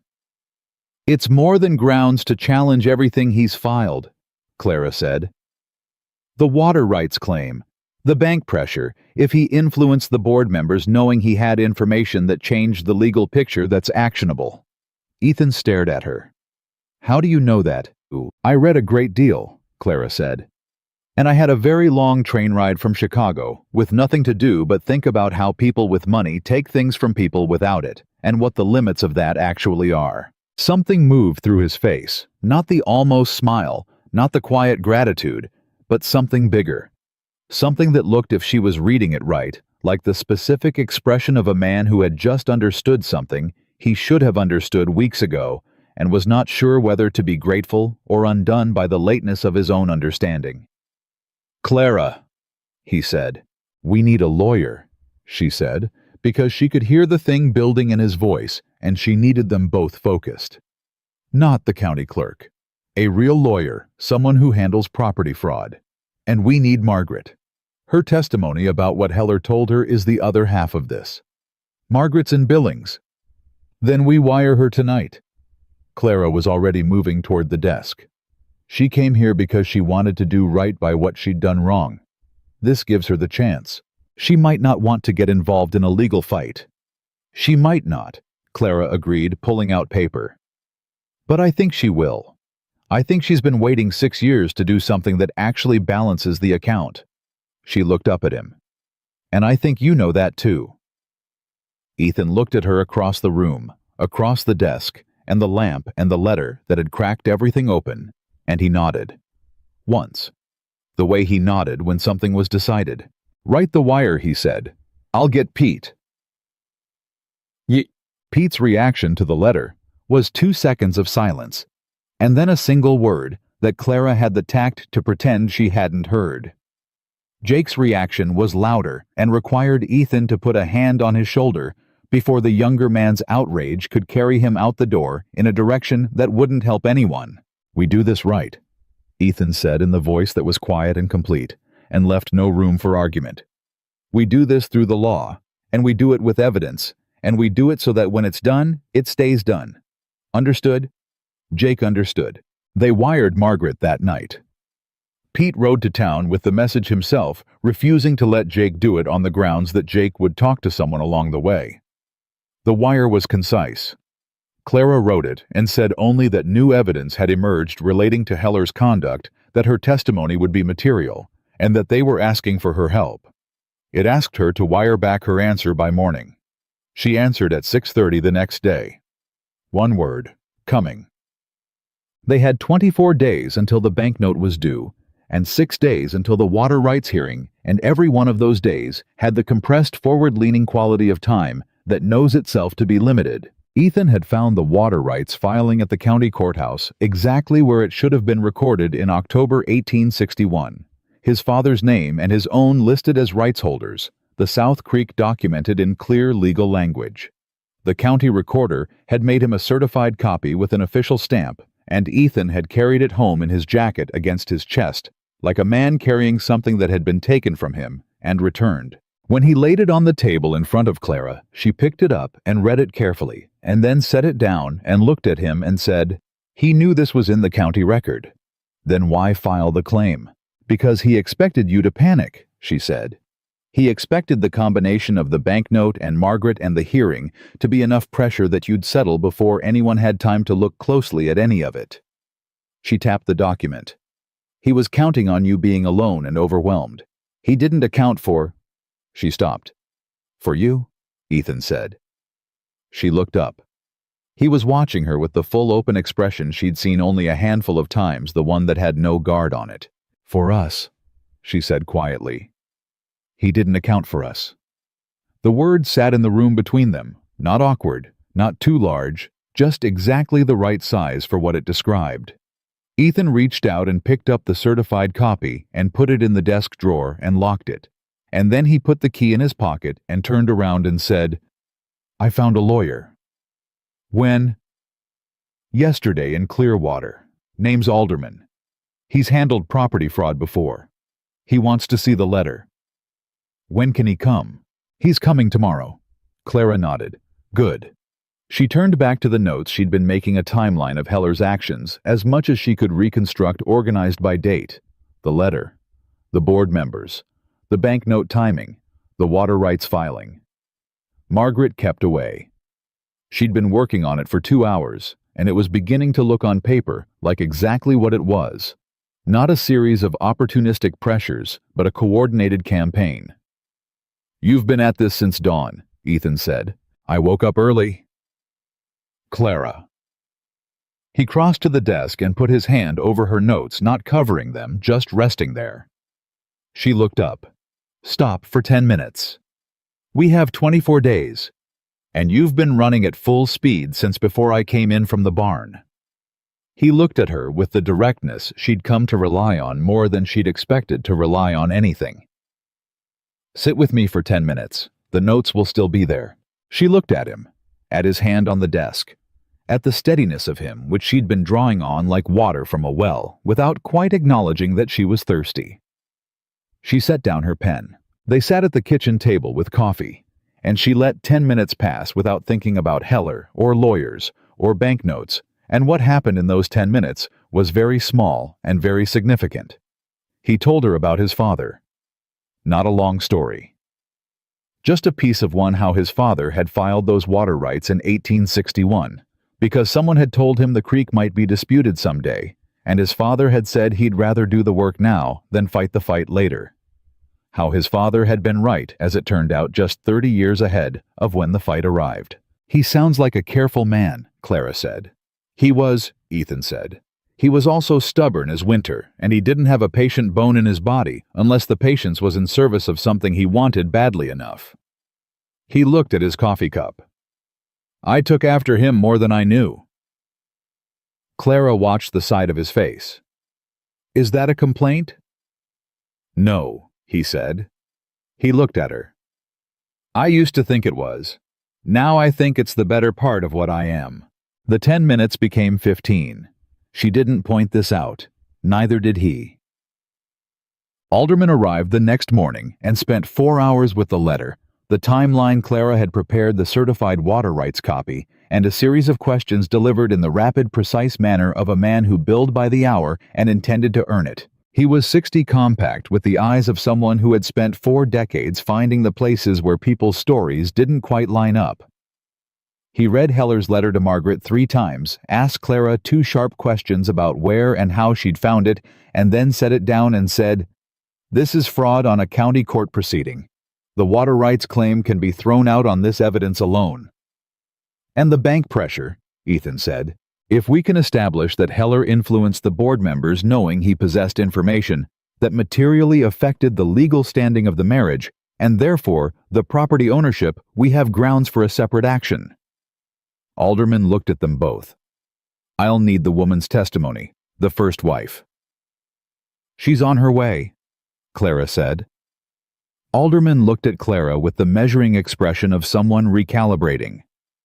"You put this together," he said. It wasn't quite a question. "We put it together," Clara said. Alderman glanced at Ethan. Ethan said nothing, but the look on his face said everything Alderman needed to know. The lawyer nodded once with the satisfied expression of a man who has just assessed a situation and found it better than expected. "File a response to the water rights claim today," Clara said. "Before the 6-day window closes, include the certified county record copy and cite the letter as evidence of bad faith filing." "That's exactly what I intend," Alderman said with something that might have been approval. "And the bank note," Ethan said. Give me 3 days with the letter and the board member question. If I can establish the connection, I can go to the bank directly with a fraud argument that makes them very uncomfortable about continuing to press the note."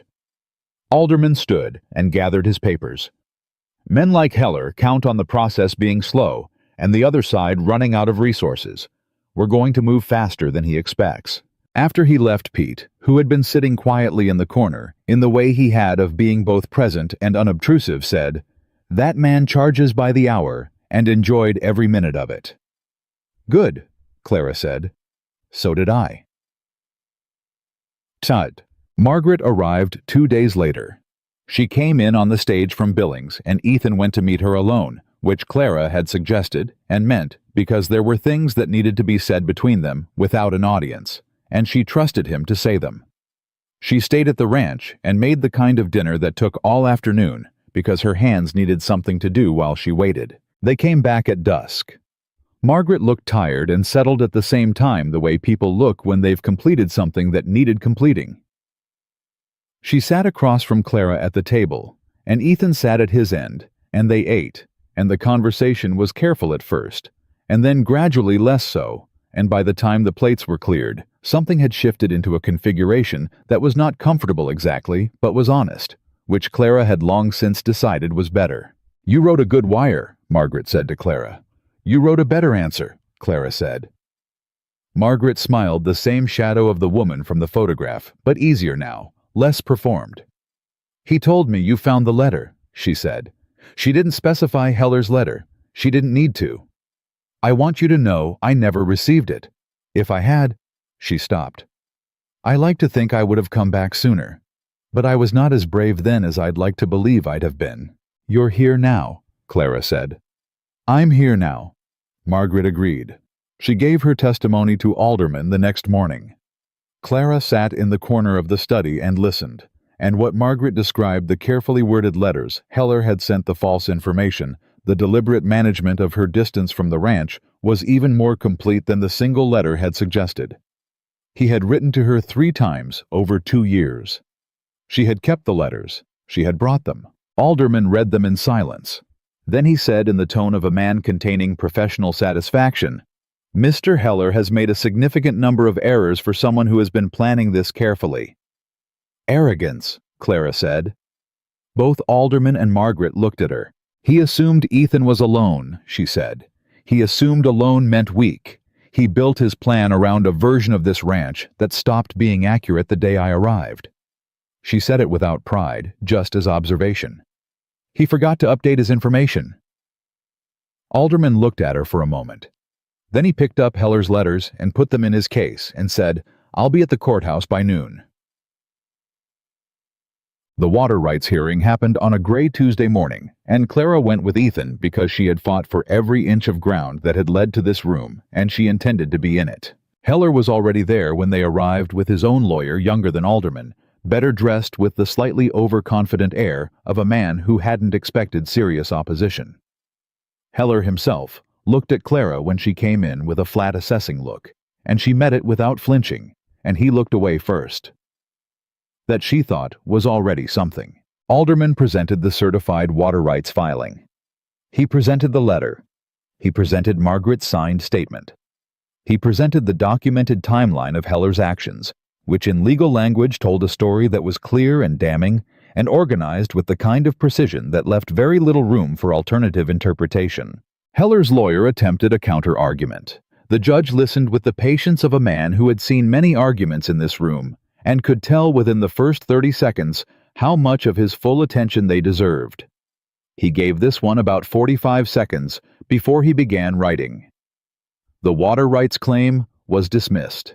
The judge also noted in language that was measured and judicial, and nonetheless communicated his feelings with complete clarity that the filing appeared to have been made in bad faith, and that any further bad faith filings from the same party would be treated accordingly. Heller left the courthouse without speaking to anyone. Clara stood on the steps outside in the cold, and let out a breath that had been partially held for 3 weeks. Ethan stood beside her. Their shoulders were touching, which neither of them had arranged, and neither of them moved to change. "One down," he said. "One to go," she said. 12 days until the banknote. Alderman moved faster than 12 days would suggest was possible. He presented the fraud argument to First National's board in a private meeting 3 days after the hearing. Clara didn't know exactly what was said in that room. Alderman reported it afterward in lawyer's language that translated to the board was made extremely aware of their legal exposure in having allowed a board member with a documented financial interest in the outcome to influence a lending decision. 2 of the 3 Heller-adjacent board members declined to attend the meeting. The third sat through it and did not speak. The bank president contacted Ethan directly the following morning. The note was restructured, extended by 8 months at a reduced rate, with a formal acknowledgement that the previous pressure had been inconsistent with the bank's standards of conduct. Alderman told them privately that this was the bank's way of making the problem disappear before it could become a public one, and that they should accept it without comment and without gloating. "Can we gloat privately?" Pete asked when Ethan told the men. "Briefly," Ethan said. Pete gloated briefly. Jake did not manage to be brief about it, but no one was counting. That evening, after the men had gone to the bunkhouse and the house was quiet, Clara was washing the supper dishes when Ethan came to stand beside her. Not to help, just to stand there, which she understood by now as its own kind of language. "It's over," he said. "The financial part," she said. "Heller's still next door." "He is, but he's got no legal angles left, and he knows we know the shape of his game." He was quiet for a moment. "He'll leave us alone." She thought he was probably right. Men like Heller didn't waste resources on targets that had become too expensive to take. She set down the dish she'd been drying and turned to face him, and he was closer than she'd expected, which meant she had to tip her head up slightly to look at him properly. "I want to say something," he said. "All right." He looked at her the way he looked at things he was trying to understand completely before he spoke about them. "When I wrote that advertisement," he said, "I was trying to solve a practical problem.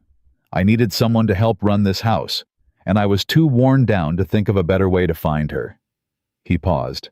"I told myself that's all it was. Practical." "I know," Clara said.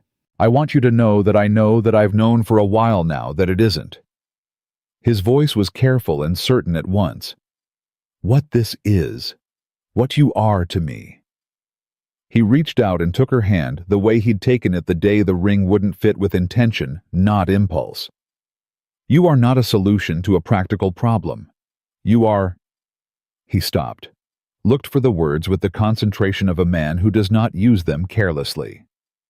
"You are the person I look for when I come in at the end of the day. You are the person whose opinion I trust more than my own.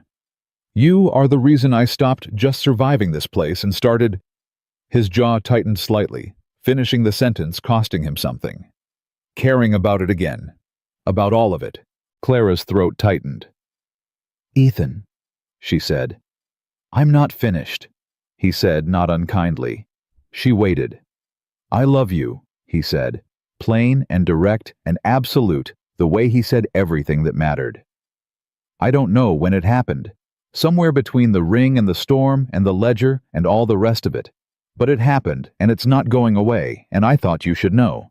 Clara looked at him, at this man who had sent 4 honest sentences to a stranger who had given her a dead woman's coat and a ring that didn't quite fit, who had held her hand by the fire and stood beside her through 3 weeks of a fight he'd nearly lost, who had learned to say her name like it meant something. "I've been in love with you since the midnight coffee," she said. He blinked. "That was 3 weeks ago." "I know when it was," she said. Something broke open in his face, not collapsed, not undone, but opened the way a window opens to let in air, and what came through was not dramatic, not operatic, but entirely real relief and warmth and the particular happiness of a man who has spent a long time alone and has just fully and finally stopped being so. He pulled her in and held her, and she let herself be held, and she put her face against his shoulder and felt the solid reality of him and the warmth of the house around them, and thought, this is what it was always supposed to be. Not easy, not perfect, but real and chosen and worth every mile of the road that led here. The spring came, and with it the calving season and the kitchen garden and the early market run that brought prices better than Clara had projected, and a season of work so full that exhaustion became its own kind of satisfaction. Pete stopped treating her like a guest sometime in March, which she marked privately as the moment she felt entirely at home. Margaret wrote from Billings. She had found work she liked and a life that suited her, and her letters were calm and occasional and honest, and Clara wrote back in kind, and it was not friendship exactly, but it was something genuine, which was more than either of them had expected. Heller sold his east parcel in April to a family named Garrett, who ran a clean operation and had 3 boys who helped with the fence line and didn't cause trouble. He moved to Helena.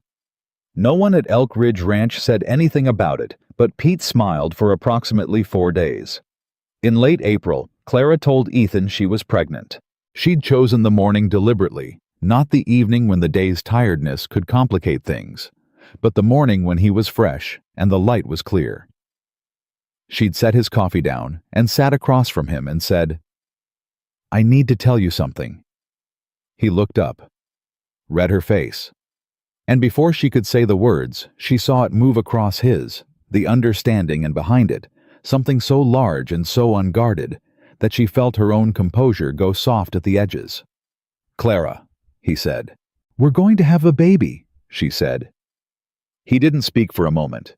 He looked at her with the full open face, and she watched 6 years of silence and loneliness move through him, and out the other side replaced by something she didn't have a word large enough for.